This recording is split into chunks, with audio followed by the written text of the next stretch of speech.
That means it's one of my favorite segments of the show. Kevin Minnick time. I'm back after a couple weeks on the West Coast watching the Flyers stink. Going to Vegas and losing all my money. I lost, Hunter. Michael won. What do you think of that? We're in the airport, too. The only gambling the kid does, he sits down on a Wheel of Fortune slot machine. He wins $500. Wow. That's impressive. While I'm losing 200 right next to him. Are these like the quarter machines? What are we playing with here? We actually played the dollar one because somebody took our seats at the quarter one. We were going to be cheap, and I guess it paid off to be. Yeah, it absolutely did pay off. It was funny, though. The attendant guy at the airport came over and said, "How old are you?" Michael's 23, and now he's 23 with an extra $500. Kevin Minnick, did you miss me, pal? How you doing? I'm doing well, Pete. How are you? I'm doing okay. I have not 100% of my voice because coughing and cold and being in that tube of germs, the airplane. But I missed all the holiday basketball, so I'm really counting on you to catch me up on what I've missed for the last couple weeks. You tell me, pal, where do you want to start? What's tops on Kevin Minnick's mind on this Saturday? Well, the holiday season is obviously has come and gone, and there were some decent games during the holiday season. Not as many big games as we've had in the past, but I think over that point in time, the biggest night was probably up at Cherry Hill East with Cherry Hill East and West playing, followed by Wildwood Catholic and Archbishop Wood, and then the Camden game with Roman Catholic. So, that was probably the highlight of the holiday games. If you look at it in the big picture, and Wildwood Catholic and Camden both lost that night, but I think they probably walked away with some valuable lessons, and the fact that they went against high caliber teams that maybe are a little bit better than them right now. So it was an interesting night. Overflow crowd. It was packed in all areas of that gymnasium that night, and I think fans got their money's worth, and hopefully as we progress now, we get into more division games, more league games now, and then the weekend showcase type of events that are going to pop up here and there, that these teams will start to figure out who they are, and working towards that ultimate goal of playing in the playoffs and eventually maybe a state championship game. And if I read your Twitter timeline correctly, DJ Woodbury, I'm not saying you have a man crush on the guy, but your tweet was, if you haven't seen DJ Woodbury play, take my advice and do it. This kid is something special. What can you tell us about this outstanding guard? Yeah, Pete, I'm too old to have man crushes on any of these kids, But when I see someone who passes the eye test, a team that passes the eye test, and performs at a high level, and doesn't do it in bits and pieces, but does it for the amount of time that they're on the floor, I think that's something that needs to be recognized. And here's a kid at Burlington City who's going to play football at Temple. He was a key player on their team last year. They won a Central Jersey Group 1 championship, and eventually got to the state final at Rutgers, but came up short against New Providence. But last night, here's a kid who leads his team. If you look at the categories on a stat sheet, he stuffed them all. And, at the same time, a very, very solid leader and an unselfish player. The kid jumps out of the roof. I mean, he threw down 2 dunks last night where I think his head pretty much came close to hitting at least the bottom of the backboard. He was just aggressive, intense, and not in an arrogant way at all. I mean, he was actually, he was the best player on the floor without a doubt. They're a team that's undefeated still. Now they're 8-0, and I think that when it comes to Group 1 basketball, they're a team that's going to be playing at Rutgers again this year. Kevin, we're in that time period where it is showcases and tournaments, and every weekend it seems like it's a different tournament. And we had Mike McGarry on in the first hour, and he talked about the big anticipation of Wildwood Catholic. This is the first half. It's the second half in February where there's that big game for them. But is there a tournament this weekend that you believe stands out a little bit more than the others, or some matchups that you believe stand out a little bit more than the others? This weekend, as far as the teams in the South is concerned, it's not a big weekend. Wildwood Catholic will play Christian Brothers this afternoon up, I believe, at the Metro Classic. Mm-hmm. And for South Jersey, that's pretty much it for this weekend as far as a showcase is concerned. But, this afternoon you've got two games. It's a shame they're both at the same time, but they're literally about 3 miles apart, with Bishop Eustace playing at Paul VI and Camden playing at Camden Catholic. And, the Camden basketball team is one that, I think is in for, this could be a very, very special season for them. I've seen them twice already. And from what I've seen, I would be extremely surprised if they lost a game against the South Jersey team.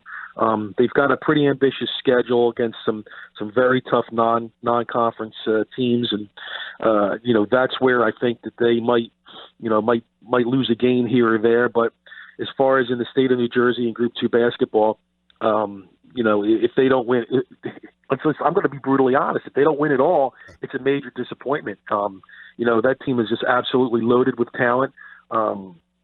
So far, they seem to be sharing the basketball pretty well. So, I think that's a team that, as long as they maintain their poise and don't get ahead of themselves, should be a team that wins a state championship this year. And, and then you look at the Paul VI Eustace game, and obviously another huge game between, rival schools. And Paul VI is a team that doesn't have a lot of depth, but they're very talented, an extremely solid junior class. With 3 juniors back in Jalen Boyd, Savage, Whistler Sannon, and Jordan Pierre. And then you add in one of the international students from Italy in Nikolai Nobili, and they're pretty solid too. So there are some very talented basketball teams in South Jersey, and an opportunity for people to get out and see these teams is well worth it. Kevin Minnick with us here on the Pete Thompson Show on 97.3 ESPN. He's NJ Advanced Media. You can follow him on Twitter at KMinnick Sports, KMINNICK Sports. All together, among the tweets that I saw are the retweets. Morristown had a nice win over Trenton Catholic. Trenton Catholic ranked. It's funny, Kevin, I'll just give you a little aside, too. Every time I see Morristown or the Quakers, I think about the time where Morristown came in and beat Ocean City, and the kid that had the game-winning shot was a kid named Tanner Kerr. Right. So I'm like, oh, that kid was pretty good. Boy, he played pretty good. The next year I go down to do like a Middle Township preview, and they're like, yeah, we got this new player. Kid's name's Tanner Kerr. I'm like, wait a second. Yeah, the Kerr boys were pretty good. Garrett did a nice job down there as well. But, Morristown's a team coming off of a Group 3 state championship last year that lost 80% of its firepower. Most of those kids who played and scored the points are gone. But, so far so good for them. I believe they've got one loss, and that Trenton Catholic is, always a team that's very, very good. But they took a major blow when one of their players left. I believe it was pretty much within the week before the season started when they transferred to St. Benedict's up in Jersey City. But Morristown's a team that's got some kids on it. Three starters who were.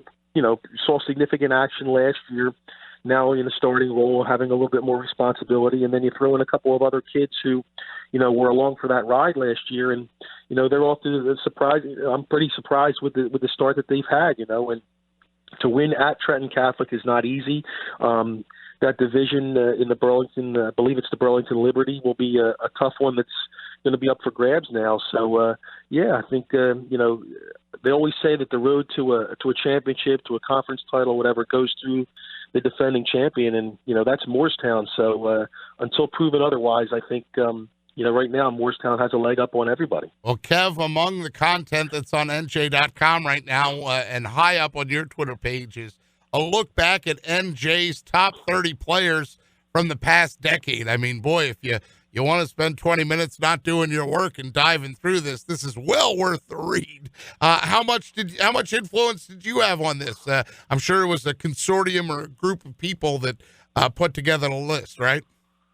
Yeah, when we do things like that, we do it as a group and a collaborative effort. So Mike Kinney and Rich Greco and myself, we put that list together. I'll take the credit that I came up with the idea of putting it together, but Obviously, Mike Kinney brings a wealth of knowledge from all his years of experience, and Rich as well with his experience up north. But, you just have to – it took a little bit of time to first of all, just to get those teams together, because obviously, you go back more than 5 years or so, and it's sometimes tough to get that information. But gathered the teams up, and then we kind of looked at, who was on that team, who made the All-State teams, and did they make an All-State team, once, twice, 3 times, and at that point, then you kind of just go through and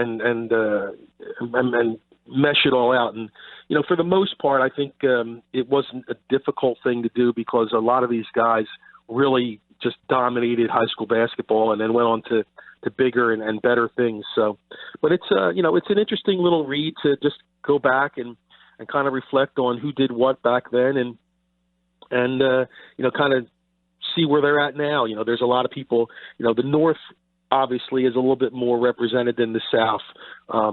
The player and the quality player that came out of North Jersey in the last 10 years to go on to play at a high level at college, and then ultimately, to the NBA as well, is really, with North driven. So South Jersey had a couple of guys, but at least in this decade, this past decade, the North really kind of dominated. Yeah, it's hard to argue with Michael Kidd Gilchrist. It's hard to keep him off a list like that.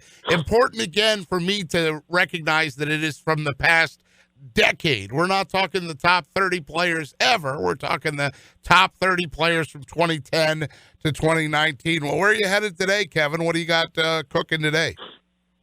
We're going to go check out the Camden Catholic game and see what's going on there. Camden Catholic, is kind of down at this point. They lost a junior guard, Lucas Dunn, to an injury about a week or so ago, and that's really, I think, going to really hurt their chances today. But this is the kind of game, in a lot of years where, surprising things have happened. I think Camden Catholic will obviously try to dictate the pace and slow it down and make it as as much of a crawl as possible. Camden's going to want to obviously get out and use their athleticism and score points in bunches and really generate tempo and momentum. But, it's at Camden Catholic, so there'll be more than a few people there, supporting them. And just an interesting game, the first of 2 times they'll play this season. But, like I said before, I think Camden just has too much talent and too much firepower right now to lose against the South Jersey team. But I've said things like that before, and other results have happened.